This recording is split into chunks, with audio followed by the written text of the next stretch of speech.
Pisces, welcome to your weekly Sidereal Astrology forecast for September 21st to the 27th. My name is Athen. This is, of course, for Sidereal Astrology, so if you're new to the channel, be sure to check the description down below because your sign might be different and you'll want to make sure you're watching the appropriate video. So Pisces, we've got this lunar eclipse in your first house on Sunday in the constellation of Pisces. So very spiritual lunar eclipse. This is going to be, it's a total lunar eclipse. And it has been, these past eclipses have been happening in your constellation. So it's been a very transformative time, I would say, for you for the past couple of years. And this is all about putting that energy towards relationships. Your North Node has been transiting the 7th house. And now we do have some energy here, which I'll talk about those one-on-one connections, about, marriage, intimate relationships, but all kinds of relationships in your life, all kinds of one-on-one connections. So what's happening here is with it taking place in Pisces, we're all going to be asking ourselves the types of questions about peace. Are we, do we have that peace time, that alone time, that spiritual time out? And for you, it's all about your particular goals in life. It's so important for you Pisceans to have that emotional connection, that spiritual connection to what you're involved with. So that's a great time to reflect on it. As Sunday approaches this week, the energy will be getting fuller, and that's always that solar energy bouncing off the moon, which, in this eclipsing sort of phase can be quite powerful. So also thinking back to the past 6 months, if you've started any new projects or anything new relating to your goals in life, your ambition, your self-image, all of that can be coming to a culminating point, depending on your personal chart, of course. But it's all for you to sort of become more aware of self in order to channel that into the other-oriented energy, which is the North Node. But, it's about balance of these two areas, because when we're good, when the self is, we have that strong sense of self-awareness, then we're able to give, we're able to have much healthier relationships and things like that, which is the natural, balance between the 1st and the 7th house. So let's go and look at this week. We've got a lot of transits here, as you can see. All week long, Saturn is going to be sextiling the North Node up until October 11th.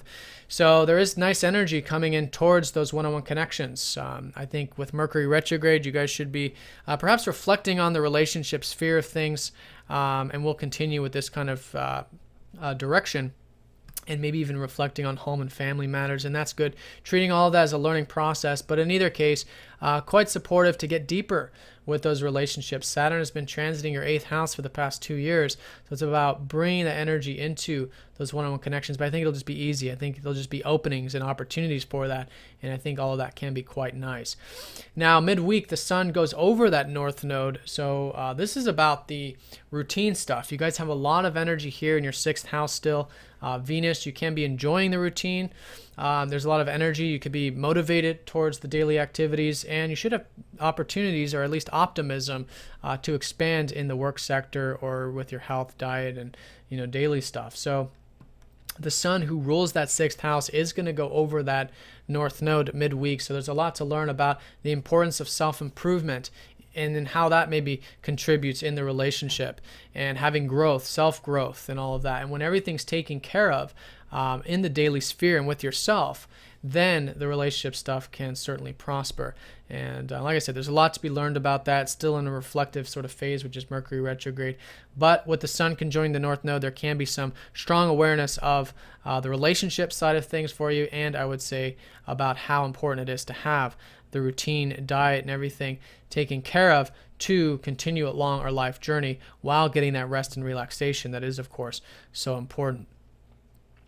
So that's the general gist of it. Also, this early part of the week, Venus does trine up to Uranus, so it's actually an exciting early part of the week. This is the third and final aspect between these planets during this Venus transit, and this is about the excitement of being you, being yourself. This has been Uranus in your first house for about 5 years, longer. So there's this freedom to be yourself, self-expression, all of that can be quite nice this early part of the week, and maybe even mixing up that routine, mixing up those daily activities so that you can have more enjoyment there, and maybe even communicating your true self and communicating the deeper aspects of life. All that can come quite easy with this kind of aspect.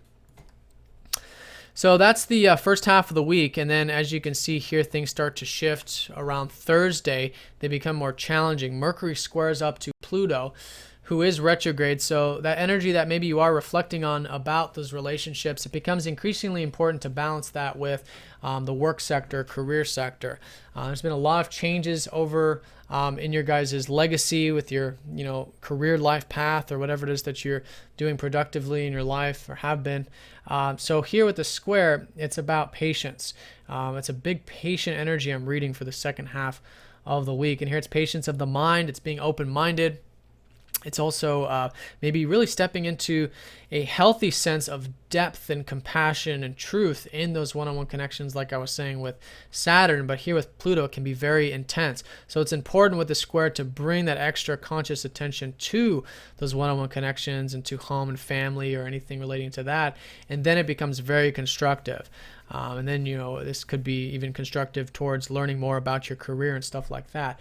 But in either case, being open-minded, being willing to bring extra attention to how to work with and make change in those particular areas is a good way to work with that.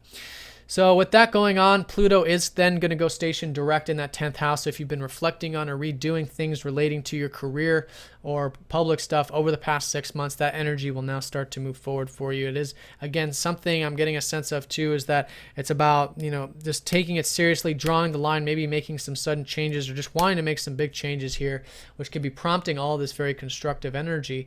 And that energy then starts to move forward with the career and public related things for you.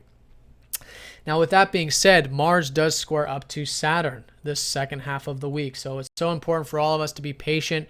For you, it's especially involving the material or financial side of things, or involving the travel, expansive, and philosophical aspects of life, especially with the routine.